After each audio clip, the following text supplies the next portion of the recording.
செவ்வாய்க்கிழமை. இன்று புனித திருமுழுக்கு யோவானின் பிறப்பு நினைவு விழாவை கொண்டாடக்கூடிய பெருவிழா. இன்று தேவன் நமக்கு தரும் ஜீவ நீர் ஊற்றான இறை வார்த்தைகள் திருத்தூதர் பணிகள் நூலிலிருந்து வாசகம். இயல் 13 இறை வார்த்தைகள் 22 26. அந்நாட்களில் பவுல் கூறியது: கடவுள் சவுலை நீக்கிவிட்டு தாவீதை அவர்களுக்கு அரசராக ஏற்படுத்தினார். அவரை குறித்து, ஈசாயின் மகனான தாவீதை என் இதயத்துக்கு உகந்தவனாக கண்டேன், என் விருப்பம் அனைத்தையும் அவன் நிறைவேற்றுவான் என்று சான்று பகர்ந்தார். தாம் அளித்த வாக்குறுதியின்படி கடவுள் அவருடைய வழி மரபில் இருந்தே இஸ்ரேலுக்கு இயேசு என்னும் மீட்பர் தோன்ற செய்தார். அவருடைய வருகைக்கு முன்பே யோவான் மனம் மாறி திருமுழுக்கு பெறுங்கள் என்று இஸ்ரேல் மக்கள் அனைவருக்கும் பறைசாற்றி வந்தார். யோவான் தம் வாழ்க்கை என்னும் ஓட்டத்தை முடிக்கும் தருவாயில், நான் யார் என நீங்கள் நினைக்கிறீர்களோ அவரல்ல நான், இதோ எனக்கு பின் ஒருவர் வருகிறார், அவருடைய மிதியடிகளை அவிழ்க்கவும் எனக்கு தகுதி இல்லை என்று கூறினார். சகோதரரே, ஆபிரகாமின் வழிவந்த மக்களே, இங்கு இருப்போருள் கடவுளுக்கு அஞ்சி நடப்போரே, இந்த மீட்பு செய்தி நமக்குத்தான் அனுப்பப்பட்டுள்ளது. ஆண்டவரின் அருள்வாக்கு. இறைவா உமக்கு நன்றி. ஆண்டவரே, என்னை அறிந்திருந்தீர், அமர்வதை எழுவதை தெரிந்திருந்தீர், வாழ்க்கை முழுவதும் அறிந்தவனே, என் நினைவுகள் அனைத்தும் கடந்தவனே. ஆண்டவரே, என்னை அறிந்திருந்தீர், நான் நடப்பதும் படுப்பதும் செல்லும் வழிகளுமே அறிந்திரும் என்னை தோன்றிருந்தே. நான் நடப்பதும் படுப்பதும் செல்லும் வழிகளுமே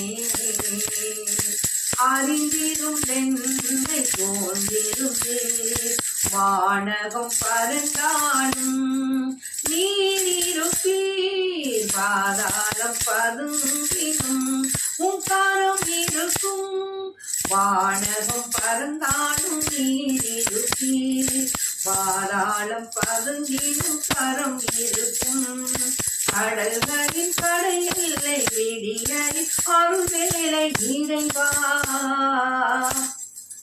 ஆண்டவரே, என்னை அறிந்திருந்தீர், அமர்வதை எழுவதை தெரிந்திருந்தீர், வாழ்க்கை முழுவதும் அறிந்தவனே, என் நினைவுகள் அனைத்தும் கடந்தவனே.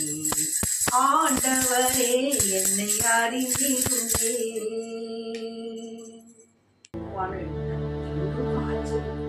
தாய் தகப்பனும் ஒரே மாதிரி யோவான் சொல்றாங்களே, அப்பொழுதே அவருடைய வாய் கட்டு அவிழ்ந்தது. அவன் கட்டு அவிழ்ந்தோடனே கடவுளை அவர் போற்றி புகழ்ந்தார். சுற்றி வாழ்ந்தவங்க இதை கேள்விப்பட்டு ரொம்ப அப்படியே பயப்பட்டாங்க.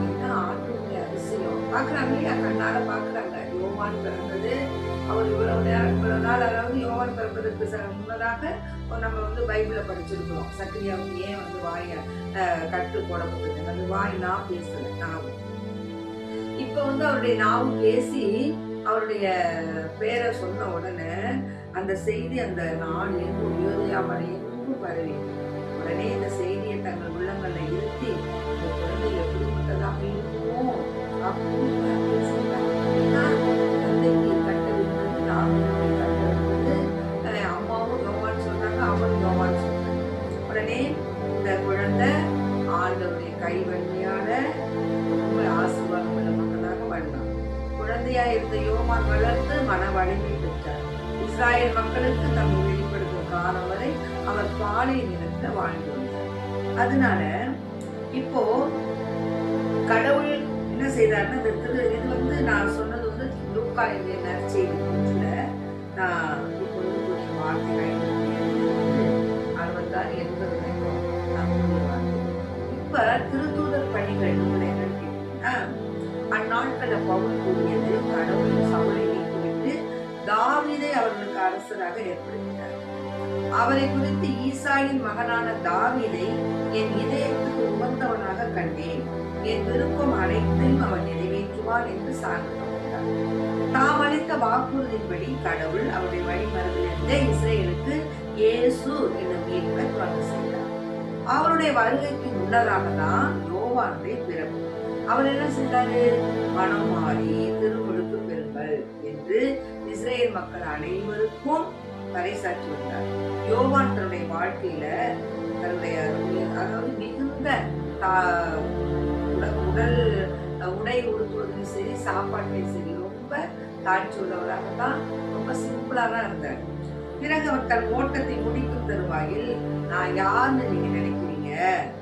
நான் அவர் அல்ல, நான் இதோ எனக்கு பின்னால ஒருவர் வருகிறார், அவருடைய மிதியடிகளை அவிழ்க்க கூட எனக்கு தகுதி இல்லைங்கிற எவ்வளவு தாழ்ச்சிகள். ஆக சகோதரரே, ஆபிரகாமின் வழிவந்த மக்களே, இங்கு இருப்போரு கடவுளுக்கு அஞ்சி நடப்போரே, இந்த மீட்பு செய்தி நமக்காக தான் அனுப்பப்பட்டது. இதை நம்ம ஒவ்வொருத்தரும் கடைபிடிக்கணும். சில பேர் வாழ்க்கையில நம்ம ஏன் தரணும், எதுக்காக தரணும், பிறப்பே நம்மளுக்கு தேவையில்லையே, நம்ம இப்படிப்பட்ட ஒரு கஷ்ட ஜீவனத்துல நம்ம இருக்கிறோமே, நம்ம பிறப்பு இப்படிதான் போகணும் அப்படின்னு நம்ம பிறப்பை பற்றி ரொம்ப நம்ம என்ன செய்யணும், கவலைப்படுறோம். கவலைப்படாதீங்க. பிறப்பு ஆண்டவரால் கொடுக்கப்பட்ட ஆசீர்வாதம். ஒவ்வொருத்தருக்கும் தாயின் கருவில் உருவாவதற்கு முன்னதாகவே பெயர் சொல்லி அழைத்த தேவன் நம் தேவன். நீங்க நினைக்கலாம் நம்ம வாழ்க்கை இப்படியேதான் போகுமா, வருகை இப்படிதான் நம்மளை ஆக்கிடுமா, கடன் தொல்லையினால இப்படி நம்ம பிரிக்கப்படுவோமா, பிள்ளைகளால இப்படி கொடுக்குறவா, கணவரால இப்படி கொடுக்குறவா, நம்முடைய வாழ்க்கை என்ன வாழ்க்கை அப்படின்னு சொல்லிட்டு நம்ம தவறான எண்ணங்களுக்கு நாம முடிவெடுக்கலாம். அதெல்லாம் எடுக்கக்கூடாது. ஏன்னா தேவன் நம்ம ஒவ்வொருத்தரையும் பெயர் சொல்லி அழைத்திருக்கிறார். இப்ப நமக்கு தெரியாது, நமக்கு நம்மை முன்னிட்டு ஒரு பெரிய திட்டத்தை வச்சிருக்காரு ஆண்டவர். அந்த திட்டத்தின்படிதான் நம்மளை வழி நடத்துவார். நமக்கு துன்பங்கள் வரலாம், துயரங்கள் வரலாம், கஷ்டங்கள் வரலாம், கவலைகள் வரலாம், நோய்கள் வரலாம். ஆனாலும் நம்ம தைரியமா இருக்கணும். ஏன்னா தேவன் நம்மை மிகப்பெரிய ஒரு திட்டத்திற்காக தயாராக்கி கொண்டிருக்கிறார். நாம் பிள்ளைகள் இதை கேட்டுக்கொண்டிருக்கேன். வாழ்ந்த பிள்ளைகளை உங்கள் பிறப்பை பற்றியோ, உங்களுடைய வாழ்க்கையை பற்றியோ, உங்களுடைய இந்த நிலையை பற்றி கவலைப்படாது. எல்லாவற்றையும் ஆண்டவர் பாதத்தில் ஒப்படைச்சிட்டு என்ன செய்யணும்? அவருடைய திருப்பாடல் 139 கூறப்பட்டுள்ளது போல, ஒன்றிலிருந்து வியத்தகு முறையில் என்னை படைத்ததால் நான் உமக்கு நன்றி நல்கின்றேன். இந்த வார்த்தை, வியத்தகு முறையில் என்னை படைத்ததால் நான் உமக்கு நன்றி நல்கின்றேன். ஆகவே நாம் என்ன செய்யணும்? லூக்கா 1:76 வருஷம் என்னன்னா, குழந்தாய், நீ உன்னத கடவுளின் இறைவாக்கினர் எனப்படுவாய், ஏனெனில் ஆண்டவருக்கான வழியை செம்மைப்படுத்த அவர் முன்னே செய்வார். ஆக யோவானுக்கு மட்டும் ஆண்டவர் சொல்லல, இப்ப நமக்கு சொல்ல, குழந்தாய், நான் உன்னை ஏன் படைச்சேன்னா, நீ என்னை முன்னிறுத்தி ஓட வேண்டும், எனக்காக நீ என்னை பறைசாற்ற வேண்டும், இறைவாக்கியை கூற வேண்டும், அன்றன்று நீ உன்னுடைய கடமைகளை செய்ய வேண்டும், திருச்சபையுடைய கட்டளைகளையும் அதனுடைய நுணுக்கங்களையும் நீ ஆராய்ந்து அறிந்து அதன் வழி நீ நடக்கணும். சும்மா ஏதோ பிறந்தோம், ஏதோ வாழ்ந்தோம் அப்படின்னு நினைக்காத. உன்னுடைய பிறப்பு ஆண்டவருடைய கையில் மிகப்பெரிய ஒரு அழகிய மலராக இருக்கு. நீ அழகிய கனியாக இருக்கிற. உன்னை தேவன் அப்படியே குயவன் கையில் உள்ள மண்பாண்டம் போல உன்னை வளைய செய்வார்.